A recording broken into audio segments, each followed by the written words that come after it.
letters with Kim Jong-un, and it is absolutely well known that these dictators and autocrats are rooting for you to be president again because they're so clear they can manipulate you with flattery and favors.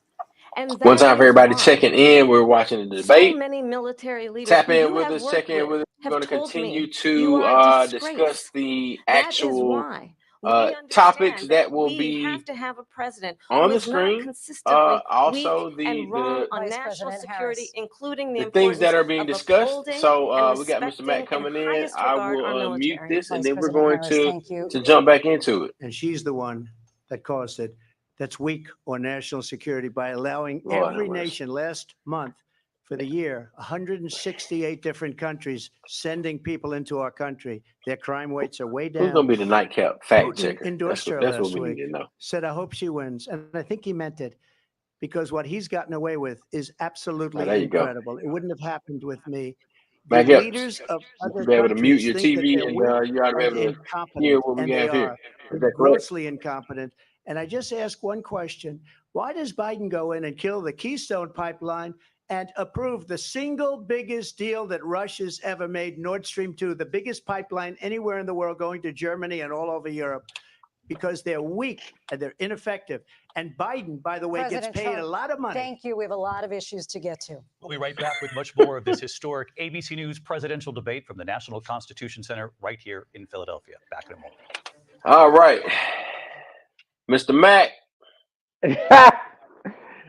Hey, man. Hey, look, so oh God, Lee. Hey man, Real talk, real issues, real solutions. This is Nightcap Knowledge. this is Nightcap Knowledge, right? We're gonna tell it like a TI is, right? If you don't like it, then you might need to watch something else. I don't know what that's about, but I'm gonna take that on. I'll take that loose. So we're not gonna do that. Bruh.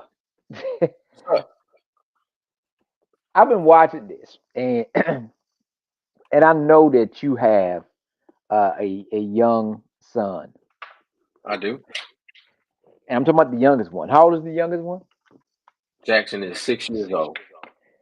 Have you have you heard any conversation that you probably say that was similar to 6-year-old conversations when they're mad at their friend? Type of yeah, but you're a duty head, and yeah, that's we're almost at that point where you about to call somebody a duty head. It's my perspective, right? Yeah. And All right. as I've said this, and I'm copying and mimicking what Ply said. Okay. We have an issue we talked about last night: how we see each other. The woman of color, right? Since everybody want to argue if she black, orange, brown, whatever the hell, we know who's orange. We already know who that is. Has to prove herself to everybody and answer all these questions. Right. We have several people we knew, right, that growing up and heard them, watched them on TV, heard their music, whatever. That's been their life has been upside down for criminal activity, and now they have shamed them, and they don't play anything that related to them. This man has every charge that they have, every charge, and he's still allowed to be president. The governor of Florida changed the rules for felony voting. So, because he changed from his residency from New York to Florida, he also was given immunity going forward. Yeah. The judge also pushed back the sentencing into after the election. Now, if you are the president and you've been given immunity, then there's no sentencing. Because you have the ability to not be sentenced. Like what is there to sentence? You have get what the thing about the indictment and the conviction don't even matter. So you are spitting in the face of what you say the democracy and what this country stands for, right? Uh, and you're saying that this is your country and you love it. You have a problem when people of color, especially black folks, respond to the things that are unequal and unequitable and unfair, and say, "Oh, you quit complaining, quit whining," right? But then you change the rules Yeah, when you're you willing don't to get your way. change the rules for yourself. You said you were shot in the face. You said your ear grew back. I know people. I mean, we know a lot of UFC fighters, and we've seen and have you ever seen anybody ear grow back, Chuck? Just asking for curiosity. But this is who we are taking seriously, right? And we know it's not advocating for or against. It's just listening to the facts of folks not answering questions. That you are doing more of distracting and filibustering than everything, and you're talking loud, which is we've seen that amongst some black politicians. You talk loud and you wave your hands and you're like, "We're gonna fight," but what's the fighting plan? Yeah. But I want us to see it for what it really is. That even though we're talking about fighting for equity and fighting for the rights of this country, that in this country, that a old white man with a criminal record is still looked at as a better candidate than a woman of minority background with a law degree. I want that, and if we come back, because I think that we back now, Chuck. All right, let's see. We got Antonio Lewis saying his comment says no woman will ever be allowed to run this country. Why can't you people understand that they are too emotional? It has nothing to do with anything else. Okay. All right. We can be CEOs, but we can't be president of the United States. Cool, bro. All right. Let's add this back to the conversation. Nightcap Knowledge. We're here live with the presidential debate. Donald Trump and Kamala Harris, 2024 presidential debate. Let's go.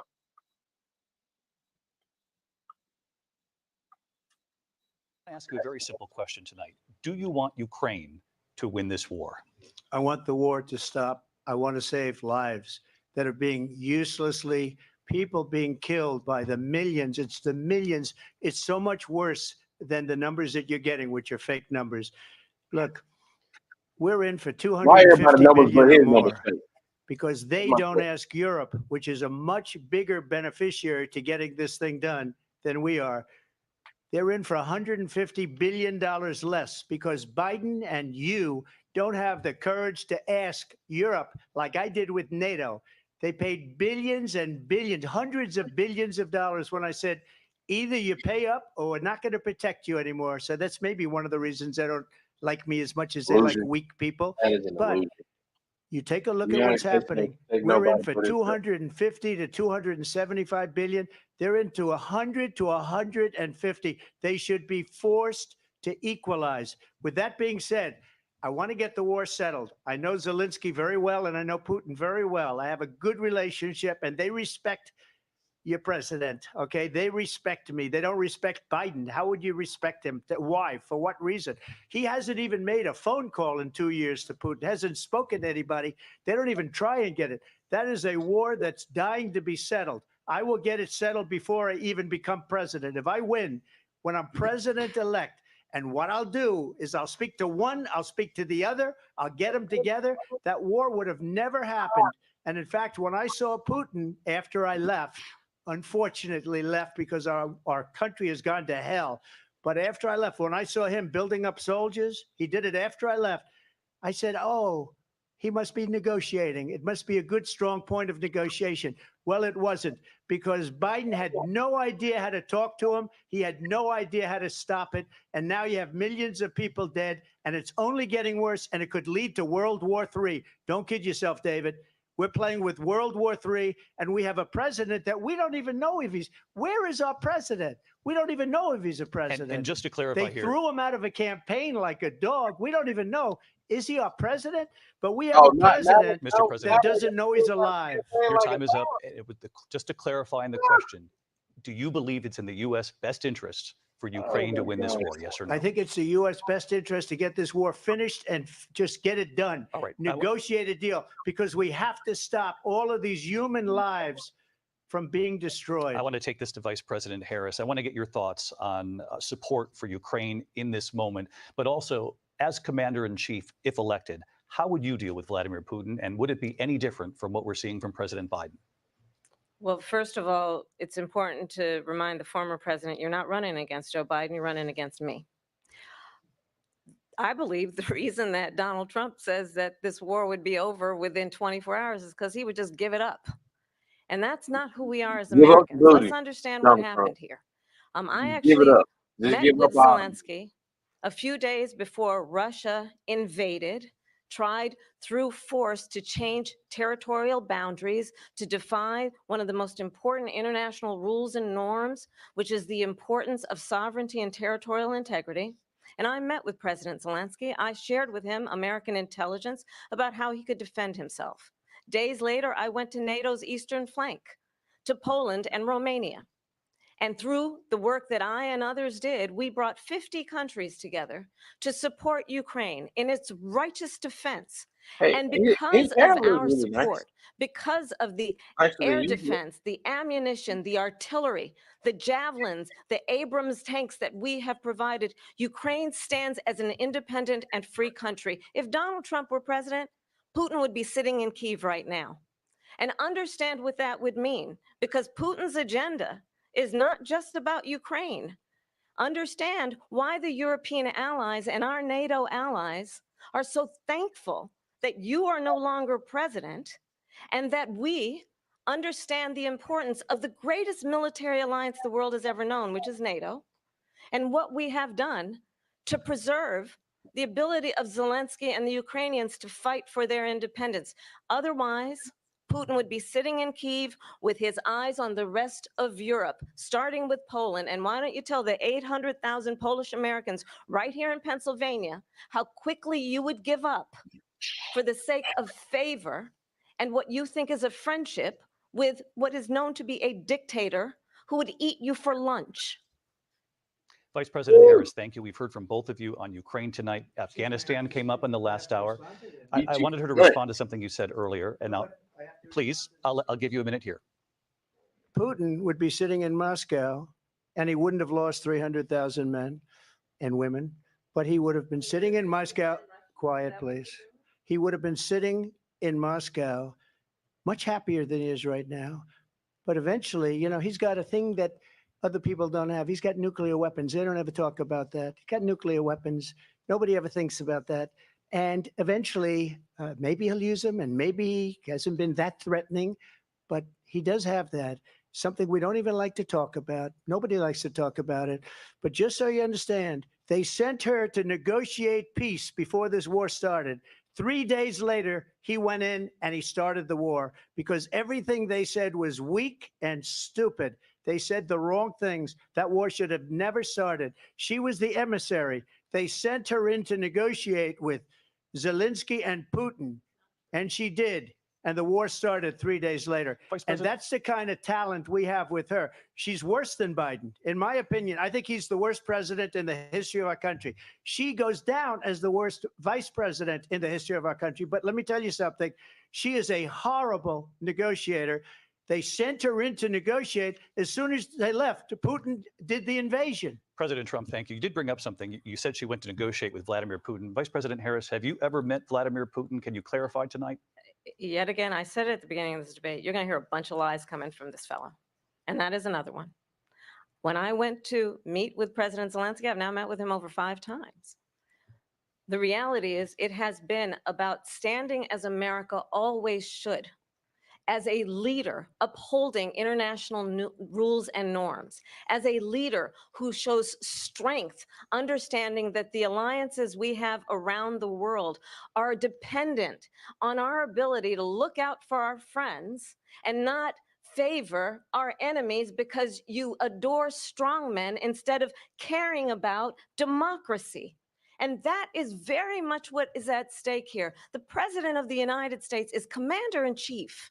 And the American people have a right to rely on a president who understands the significance of America's role and responsibility in terms of ensuring that there is stability and ensuring we stand up for our principles and not sell them for the benefit of personal flattery.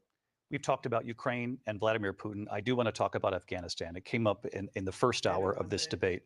I want to move on to Afghanistan. Stoltenberg said Trump did the most amazing thing I've ever seen. He got these countries, the 28 countries at the time, to pay up. He said, I've never seen. He's the head of NATO. He said, I've never seen. For years, we were paying almost all of NATO. We were being ripped off by European nations, both on trade and on NATO. I got them to pay up by saying one of the statements you made before, if you don't pay, we're not going to protect you. President Otherwise, Trump. we would have never gotten it. He said it was one of the most incredible jobs that he's ever seen done. Thank you. I want to turn to Afghanistan. It came up in the first hour of the debate, and we witnessed a poignant moment today on Capitol Hill, honoring the soldiers who died in the chaotic withdrawal from Afghanistan. I do want to ask the Vice President, do you believe you bear any responsibility in the way that withdrawal played out? Well, I will tell you, I agreed with President Biden's decision to pull out of Afghanistan. 4 presidents said they would, and Joe Biden did. And as a result, America's taxpayers are not paying the $300 million a day we were paying for that endless war. And as of today, there is not one member of the United States military who is in active duty in a combat zone in any war zone around the world, the first time this century. But let's understand how we got to where we are. Donald Trump, when he was president, negotiated one of the weakest deals you can imagine. He calls himself a deal maker. Even his national security advisor said it was a weak, terrible deal. And here's how it went down. He bypassed the Afghan government. He negotiated directly with a terrorist organization called the Taliban. The negotiation involved the Taliban getting 5,000 Taliban terrorists released. And get this, and the president at the time invited the Taliban to Camp David, a place of storied significance for us as Americans, a place where we honor the importance of American diplomacy, where we invite and receive respected world leaders.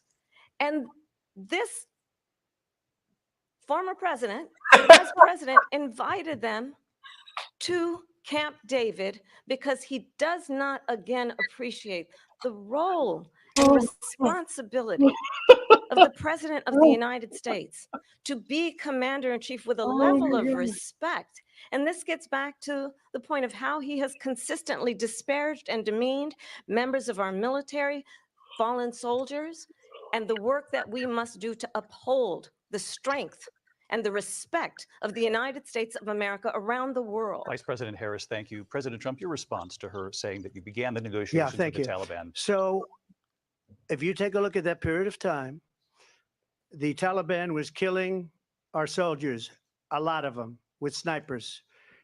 And I got involved with the Taliban because the Taliban was doing the killing. That's the fighting force within Afghanistan. They don't bother doing that because, they deal with the wrong people all the time. But I got involved. And Abdul is the head of the Taliban. He is still the head of the Taliban. And I told Abdul, don't do it anymore. You do it anymore, you're going to have problems. And he said, why do you send me a picture of my house? I said, you're going to have to figure that out, Abdul. And for 18 months, we had nobody killed. We did have an agreement negotiated by Mike Pompeo. It was a very good agreement. The reason it was good, we were getting out. We would have been out faster than them, but we wouldn't have lost the soldiers. We wouldn't have left many Americans behind, and we wouldn't have left $85 billion worth of brand new, beautiful military equipment behind. And just to finish, they blew it. The agreement said you have to do this, and they didn't do it.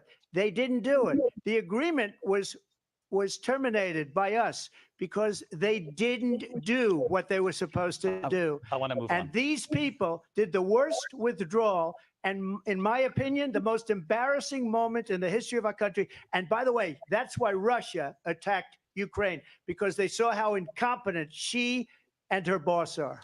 President Trump, thank you. I want to move on now to race and politics in this country. Mr. President, you recently said of Vice President Harris, quote, I didn't know she was black until a number of years ago when she happened to turn black, and now she wants to be known as black. I want to ask a bigger picture question here tonight. Why do you believe it's appropriate to weigh in on the racial identity of your opponent? I don't, and I don't care. I don't care what she is. I don't care. you make a big deal out of something. I couldn't care less. Whatever she wants to be is okay with me. But those were your words. So I'm I don't asking. know. I don't know. I mean, all I can say is I read where she was not black that she put out, and I'll say that. And then I read that she was black, and that's okay. Either one was okay with me. That's up to her. That's up to her. Vice President Harris, your thoughts on this?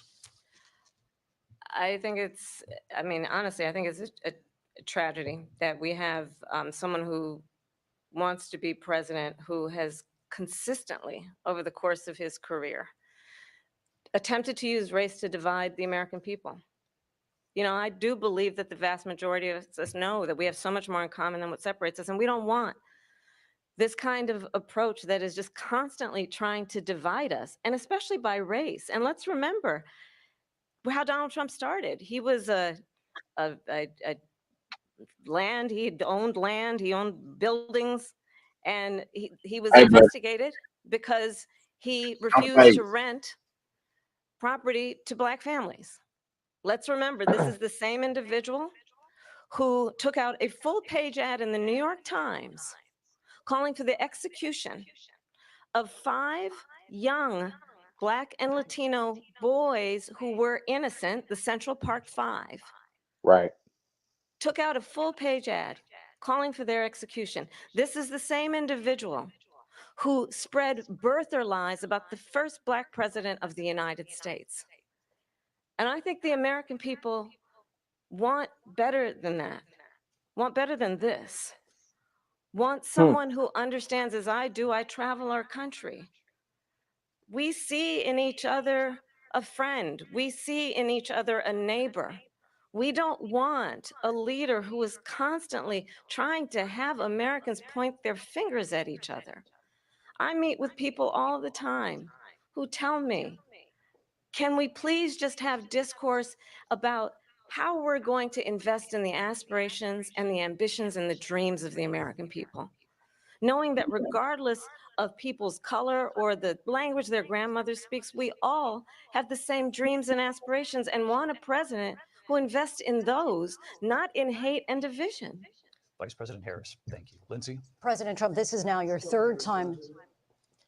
This is the most divisive presidency in the history of our country. There's never been anything like it. They're destroying our country, and they come up with things like what she just said. Going back many, many years, when a lot of people, including Mayor Bloomberg, agreed with me on the Central Park 5, they admitted, they said, they pled guilty. And I said, well, if they pled guilty, they badly hurt a person, killed a person ultimately. And if they pled guilty, then they pled, we're not guilty. But this is a person that has to stretch back years, 40, 50 years ago, because there's nothing now. I built one of the greatest economies in the history of the world, and I'm going to build it again. It's going to be bigger, better, and stronger. But they're destroying our economy. They have no idea what a good economy is. Their oil policies, every single policy. And remember this, she is Biden. You know, she's trying to get away from Biden. I don't know the gentleman, she says. She is Biden.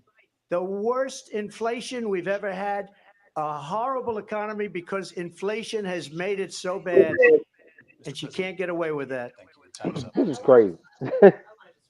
Briefly. Clearly, I am not Joe Biden, and I am certainly not Donald Trump.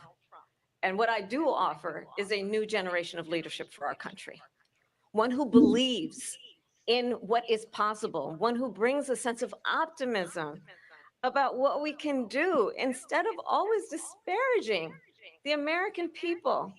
I believe in what we can do to strengthen our small businesses, which is why I have a plan. Let's talk about our plans and let's compare the plans. I have a plan to give startup businesses $50,000 tax deduction to pursue their ambitions, their innovation, their ideas, their hard work. I have a plan, $6,000 for young families for the first year of your child's life to help you in that most critical stage of your child's development. I have a plan that is about allowing people to be able to pursue what has been fleeting in terms of the American dream by offering a help with down payment of $25,000 down payment assistance for first-time home buyers. That's the kind of conversation, I believe, David, that people really want tonight, as opposed to a conversation that is constantly about belittling and name calling. Let's turn the page Vice and President move Harris, forward. thank you. Let's turn to policy. President Let's turn Trump, back we to have policy. to move on. President Trump, Let's turn to policy, She has please. a plan to defund the police. She has a plan to confiscate everybody's guns. They keep President letting She Trump, him has you a talk, have to plan move to on. and not they allow have the fracking capacity to in turn his mic off, Pennsylvania. and they keep letting him talk. This is true. What happened to the sound, Chuck? It is muted. There you Oh. go. I'm asleep.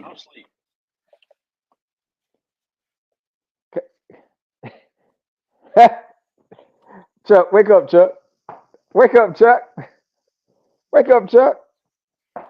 Bro, that is one of the most, I mean, just being critical of both sides of the situation. But man, she's gone on the offensive so much for him. It's like I want to hear more about your policy, and I know that you got them, man.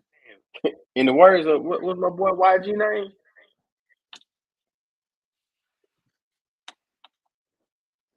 YG say YGT. Hey, bro. I'm just looking at this. How many more minutes we get?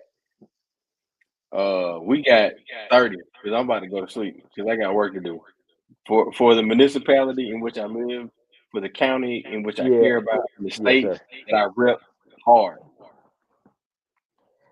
Like, bro, we really on this particular level of things and in terms of involvement, like we are really doing the work that matters.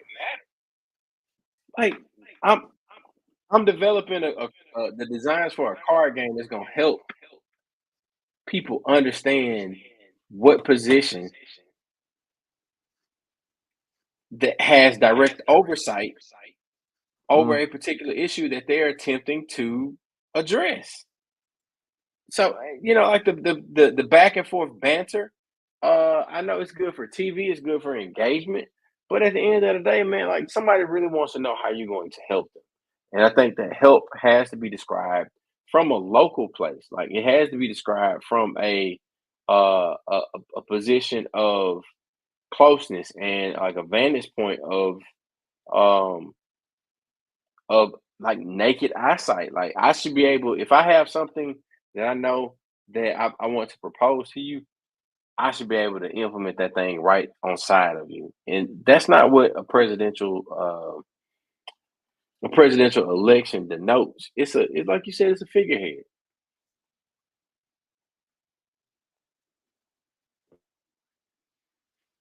Chuck, you gotta look out for in every capacity, in every setting. You're gonna have those what's they not call them instigators? What they call them? Gaslighters, right? Gaslighters, booster cable. But that's what your whole ideology is gaslighting, is making things and painting the image and painting and blowing things up to make it, oh, we got to hurry up and do this. And folks are moving, but you have a reason, right? You have an agenda why you're doing this.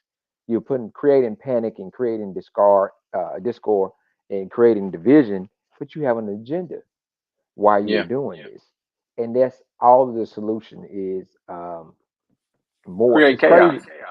It's crazy that times of the past, when things were a lot more conservative of the country, we had more things that was in line, and people did, in some instances, better because there still were certain levels of things that folks did not cross. This name calling for someone to be almost 80 years old, that you are doing something that we would reprimand a little child for, is name calling and being disrespectful. But again, in this setting here, you are allowing this person to bully because you won't use your tool to cut the mic off. You keep letting the person talk, right? Yeah. Let's see what they're saying right now, Chuck. Hold on.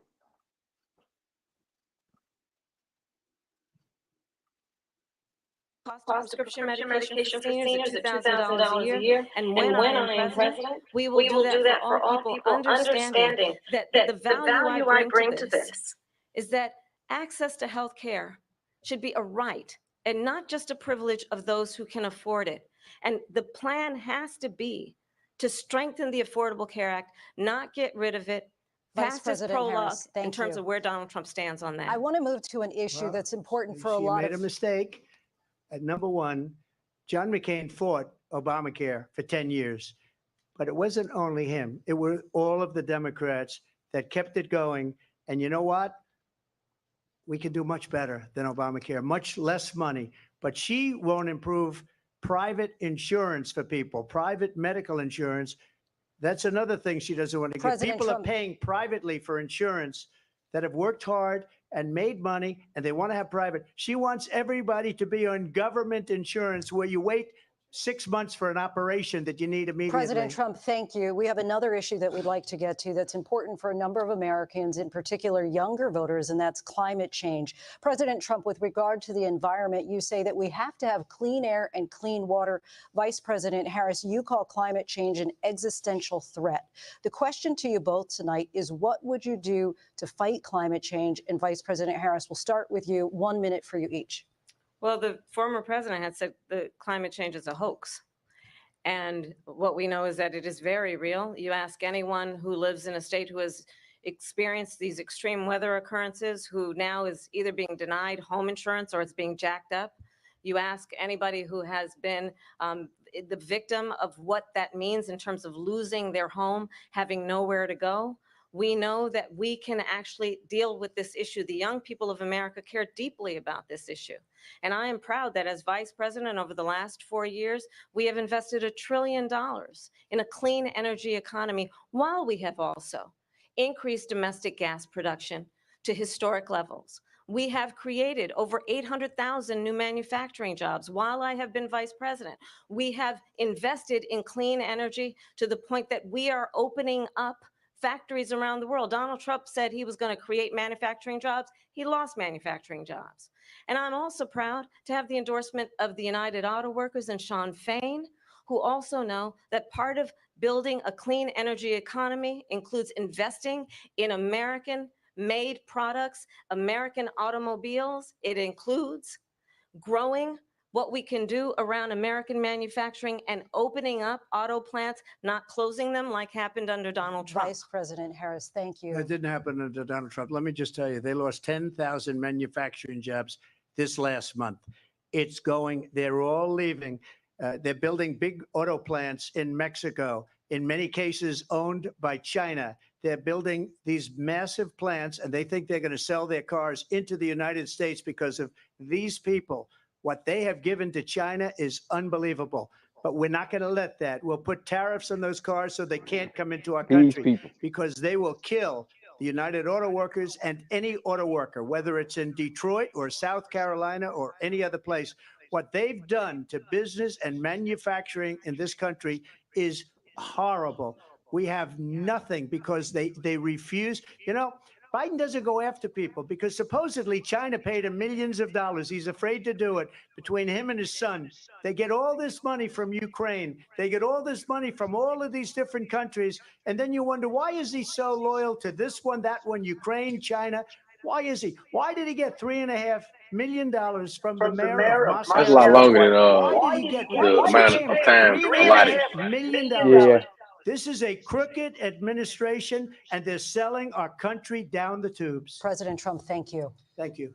We'll be right back with closing statements from both of our candidates. An historic night, this ABC News presidential debate from Philadelphia. Back in a moment. Buddy. The ABC News presidential So, Chuck, if we debate had will waited continue to do this, after we would have really been. So we got in the comments in the chat. Chuck. My bad, man. We've got some comments in the chat. Let's bring those up. let's see. Phoenix Allen, what an idiotic thing to say. I totally agree. Yolanda Bryant. Man, I'll say this. I am not pleased or I am not impressed with the analysis or the commentary that has been presented by Donald Trump this evening, tonight. I'm also not impressed with the way that our let me say this, the AV professionals and our host or our conductors for the evening, the way that they've deployed or enacted the use of the mute button. And it could be because I'm falling asleep on, Donald Trump's comments. But all I'm saying is that, and this is, I mentioned this to a lady at the downstairs at the bar earlier when I was getting some food. I had salmon. It was decent, not my salmon. But that's neither here nor there, right? I told this woman, I said, man, there are things that we can all agree on. Mac and Chuck are very different people. There are a few things that Mac and Chuck can agree on, and here are the things I listed. I said, I want my boys to be able to go to a great school. Do you want your kids to be able to go to a great school? Yes. I want to live in a safe neighborhood. Do you want to live in a safe neighborhood? Do you want your kids to be able to ride their scooters and bikes in their neighborhood without the worry of bodily harm or injury? Yes. So those were two of the things. Here's another analogy that I proposed to a gentleman and a lady at the downstairs bar. I proposed to them. I said, I believe that American politics has made the two-party system as such to where we are subscribing to the NFL way of fandom as it relates to the Democratic Party and the Republican Party. So it's like, regardless of if they win, lose, or draw, I'm riding with them. And you really should be riding with the person or the group of people that's going to represent you as best as possible. But I see that we got this coming back on. But the thing I'm thinking is, Meg, is like the D9 is a good example. Like we can all get together, right? We can do something. Everybody's gonna have their colors. Everybody gonna have they sign. Everybody gonna have they stroll, they hop, they march, whatever, right? Why can't we do that with politics? Why can't we do that with politics? And we get back to the debate. Vice President Kamala Harris is coming back on screen now. Simulcast of the ABC News presidential debate. A reminder, we'll open the phone lines as the debate ends to get your reaction.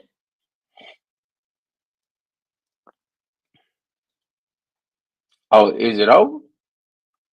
Center in Philadelphia, Pennsylvania. Here again, David Muir and Lindsay Davis. Welcome back tonight. The time has come for closing statements, and Vice President Harris. All right, here we go. Begin with you. So I think you've heard tonight two very different visions for our country. One that is focused You on got the echo, future, Chuck. and the other Sorry. that is focused on the past, and an attempt to take us backward. But we're not going back. And I do believe that the American people know we all have so much more in common than what separates us, and we can chart a new way forward.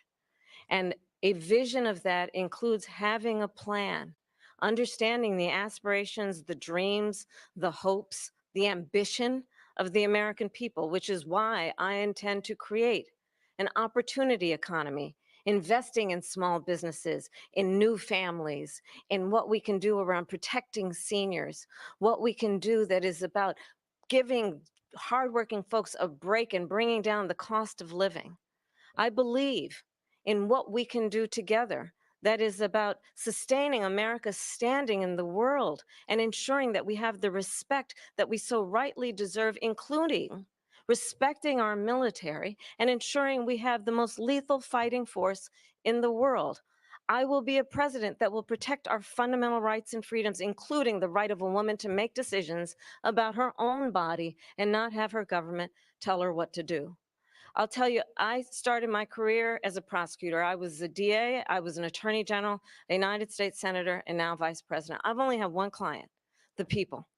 And I'll tell you, as a prosecutor, I never asked a victim or a witness, are you a Republican or a Democrat? The only thing I ever asked them, are you okay? And that's the kind of president we need right now. Someone who cares about you and is not putting themselves first. I intend to be a president for all Americans and focus on what we can do over the next 10 and 20 years to build back up our country by investing right now in you, the American people. Vice President Harris, thank you. President Trump? So she just started by saying she's going to do this, she's going to do that, she's going to do all these wonderful things. Why hasn't she done it? She's been there for 3.5 years. They've had 3.5 years to fix the border. They've had 3.5 years to create jobs and all the things we talked about. Why hasn't she done it? She should leave right now, go down to that beautiful White House, go to the Capitol, get everyone together and do the things you want to do, but you haven't done it and you won't do it because you believe in things that the American people don't believe in. You believe in things like we're not going to frack, we're not going to take fossil fuel, we're not going to do things that are going to make this country strong, whether you like it or not. Germany tried that, and within 1 year, they were back to building normal energy plants. We're not ready for it. We can't sacrifice our country for the sake of bad vision. But I just ask one simple question. Why didn't she do it? We're a failing nation. We're a nation that's in serious decline. We're being laughed at all over the world. All over the world, they're laughed. I know the leaders very well. They're coming to see me. They call me. We're laughed at all over the world. They don't understand what happened to us as a nation. We're not a leader. We don't have any idea what's going on. We have wars going on in the Middle East. We have wars going on with Russia and Ukraine. We're going to end up in a third world war, and it'll be a war like no other because of nuclear weapons, the power of weaponry. I rebuilt our entire military. She gave a lot of it away to the Taliban. She gave it to Afghanistan. What these people have done to our country, and maybe toughest of all, is allowing millions of people to come into our country. Many of them are criminals, and they're destroying our country. The worst president, the worst vice president in the history of our country. President Trump, thank you. And that is our ABC News presidential debate from here in Philadelphia at the National Constitution Center. I'm Lindsay Davis. And I'm David Muir. Thank you for.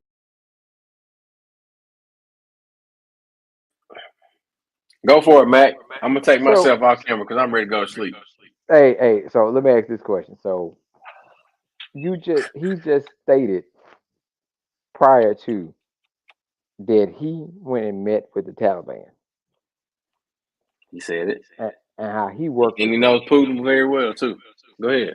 But then he turned around in his closing statement and said that she gave everything to the Taliban. Now you don't understand. You went directly to them because you knew them and you called the leader by his name and sent him a text of his house. That's what you said. Bro, talking outside your neck. So it's just the thing about the leadership we're talking about, how folks believe what they want. You hear this person saying this. You hear what you want to. You're talking loud. You're making it exciting. You're making it, good fight. But what are you doing to help the people? You don't have a plan to help the people. You led a riot. One of the officers that died was a Trump supporter. Has he been able to articulate like any sort of platform or plan? And that's what I guess what I would say in downside for Vice President Harris, you are responding back to him versus That's sticking what I didn't like. to your plan. I would have because rather her focus like if I'm talking to the camera, like Yeah. I'm talking to the American people, because ain't nobody else in that audience. I don't No. like look. Thank you for your comment, Mr. Whoever you are, but I'm talking to the American people. And I think that hurt because you got distracted by the comments and being defensive and responding back to accusations versus sticking to your plan of action. And Yeah. again, but I see that a lot of folks, the hatred is really is toxic. It's on a whole different level. It's a spiritual level, meaning that it has consumed people. Like you have people that are just filled with anger and Yeah. and because it is all we have in this energy. Everybody's going back and forth. Everybody's battling. Everybody's debating. Now with AI, right? You can't tell what's real and what's fake for folks posting such and such. Make this comment about this person, right? And it pops up, and you like, what's going? It's constantly keeping you in a mode of anger and fight, or you defend. Man, I can't believe, man, Chuck didn't say that. So now you arguing with somebody about what Chuck and the comments that whatever it was fake in the first place, right? Yeah. But And you've lost sight of the greater issue that should be in the point of discussion, or it never even made it there. you 'Cause didn't you see a mentioned lot of this. You didn't see a lot of this until someone started talking about fake news, and then now we see real fake news pop up, and you don't know what's real from fake.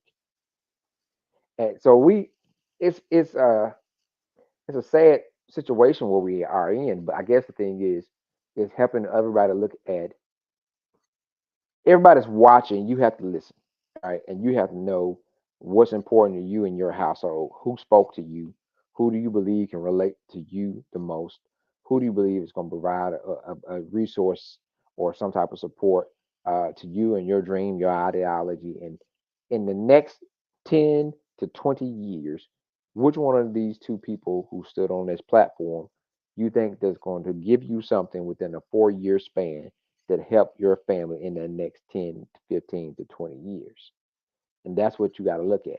You have to be self-focused, and part of it is selfish of looking at who spoke to me, who spoke to me and saying that they have some sort of plan that can align with mine that can help change my current circumstances.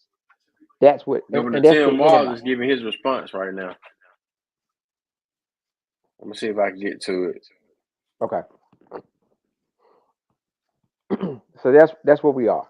Now this is on the presidential level. We're not talking about state. We're not talking about our county or our city, because our city elections are up next year, right? So Right. our leaderships always matters. Elections have consequences. We have to be educated voters. We have to do our own fact checking. We have to research. You might have heard some things tonight that you never heard before. Go research it. Go fact check. Go find the documents. How important is it to have our own natural gas system in the United States? How important is it to you to go more solar? You got to look at Yeah. those things and who's heading in the direction, who speaks to you. That's what we have to do. But we also we got also carry that same type of energy to our local elections and our county and state elections to Right. make sure that Right. we see where we need to be. Because when you have perfect alignment, right? When you have that perfect alignment, that's when you will see the greatest opportunity for you and your family. Is when you Yep. have that. Were you All able to right. I'm gonna find it? throw this. Yeah, I got the response coming up right now. I think I do at least.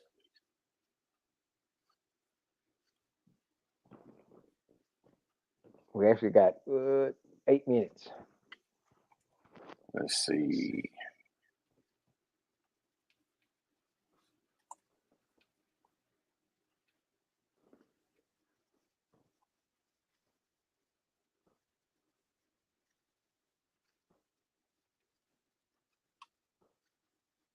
We got any more comments?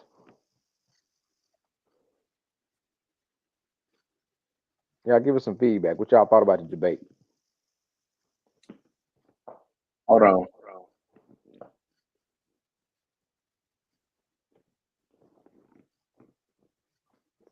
Okay, I see what's happening. Well, There we go. In their actual wallets. It's one of the few policy areas that she's gone into the most detail of so far. She knows she has to continue to make that argument. And Rachel, Donald Trump has just seized on this issue again and again, over and over. Again and again, and for good reason, because you just heard from Rebecca there. This is the single most important issue to voters, and he does have an edge on Vice President Kamala Harris in poll after poll. It's a big reason why his advisors want him to focus on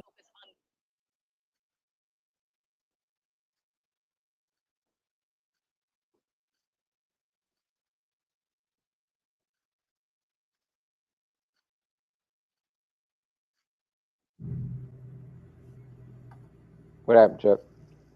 the issues tonight, not the attacks. And the other issue where he has the huge advantage is the border security, immigration. So let's bring in Maria Villarreal down at the border in El Paso, Texas. Maria. Well, you know, John, as of right now, we have seen the encounter numbers declining since June. That is when we saw President Biden come in with that executive order, basically shutting down the border between the ports of entry. A lot of agents, a lot of law enforcement that I've been speaking with along the border, they say as of right now, things are quiet and manageable. And then you add to that the tighter asylum restrictions and then the summer heat, and things are considerably different than what we saw in places like El Paso, where we're standing right now, in comparison to what we saw last year, right? The thing about immigration is it is an unknown for most of America, and that generates a lot of fear in people, which is why this has become a very hot topic. When we saw Trump on the border in Arizona a few weeks ago, he laid out part of his plan talking about tighter restrictions and penalties as part of what he wants to do if he's elected. On the other side of it, we haven't heard much from Harris when it comes to her immigration plan, other than she would try and resurrect that border. Comparing rally sizes. They wanted him to stay focused on the issues, especially the ones that he has an edge on Harris, economy and immigration. I mean, you want to get under Donald Trump's skin, you question the people at his rallies. And that was something else. Martha, you have? I have with us right now Governor Tim Walz, of course, the Democratic vice presidential candidate. Welcome, Governor Walz. How are you feeling? What's your reaction to the debate Tim tonight? Walz, like he could be one of Martha, I'm feeling great because what I knew, and I think so many knew, and now many Americans know, is you saw a president for all America in Kamala Harris. You saw the confidence, you saw the vision, you saw the poise, and you saw the compassion for people, understanding she spoke about an economy that moves us forward, moves all of us forward, lets everybody be a part of it. And she continued to lay that out, whether it's reproductive freedom or how we start small businesses or making home ownership easier. And on the other side, you saw a nearly 80-year-old Donald Trump, angry, unhinged, and as you've been discussing, talking about things that are deeply concerning because they make no impact on the American public. He shouldn't be anywhere near the White House. And I have to tell you, if it weren't so dangerous, it reminds you of an old man yelling at the clouds. That was his thing. Get off my yard. Contrast that with the place of Harris laying out the constitution for everything that matters. And so I think. Hey, Chuck, you can cut it off. See what happened tonight. We'll keep pushing forward. That's the way that the country wants to see our politics be. She laid it out clearly. Donald Trump brought nothing tonight. Anger, resentment. Governor Walz. I think we might be experiencing some technical difficulties with go ahead and cut it. But Mac, I think we can get ready to wrap up, bro. Because bro. I mean, at the end of the day, the day gonna end. And we've heard a lot of rhetoric. We've heard a lot of the same as it relates to President Trump, former President Trump, and the things that he typically does. Like he repeats a lot of things a lot of times in his moments where he's addressing, whether it be reporters or in this particular instance, responding to questions that were asked by the moderators of the debate. And I try to be as objective as I could possibly be. I really did. I ain't hear no damn answers. I ain't hear no answers. And if I'm listening to, like, if you ask me a question, and I don't answer the question, you be like, why you answer the question? Why you answer the question? I ain't hear no answers, man. I mean, like, that there were questions, like, and then they doubled down like a couple times. I'm not trying to be a part of a political system that allows politicians the unearned grace of not having to answer a question and answer to the people that they represent. I ain't trying to do that. I'm not trying to do that. So I'm gonna go watch Roland Martin and his response. Like, I want to catch that tomorrow. But Matt, give me your closing comments as it relates to the everything that we saw here on this particular presidential debate, and what do we do, moving forward? So as I always state, sometimes not what a person did, what a person said is what they didn't say. So make sure that you listen to what was not said, what was not addressed when questions were asked. You can tell when people come in with preconceived notions, when they were ready and waiting for certain opportunities to say things, regardless if it was related to the question or not. You just had in the back of your head, this is what you wanted to say, this is what you wanted to get out. So a lot of times it's with the old pimp knowledge was saying is that you're not listening to understand, you listen to respond. And a lot of us were listening. A lot of us were listening to respond. It's my time to talk. Now I'm going to say this. So again, it goes back to the people who speaks to you, who addressed your concerns, who answered your questions. That's something that you use. Do you understand the capacity? What can happen? What can't happen? What's true and what's fact? If you don't understand the capacity of the positions, then people can tell you anything. But do they have the actual power to do that? And if you're afraid of whoever might become president, understand that they still need the House and the Senate to be able to make these laws and policies. So you still got to have a vote in who aligns with your ideology and your beliefs for your family. So that means you still got to vote again, right? And if the federal level is doing this, you got to make sure that the folks you vote for on the state level aligns with the federal, so that if their resources are available, it comes down. But you got to listen to what folks did not say. You got to look at what the agenda was set for, and look again at the grace. And this is all. And this is, it's not one sided, but it is one sided. That the person that asked for the rules, now, mind you, Agent Orange asks, or Trump asks for no mics. I mean, the mics to be muted, and then they're gonna set that up, and then also no audience, right? But he still was allowed to speak when it was not his turn. Vice President Harris paused when you had asked her to be quiet because we got to move on. She did it. He didn't. And because he bulldozed his way, they stopped and let him talk. Now, he could have talked himself into a worse situation. But the point of it was the accountability of stopping him, and it didn't happen.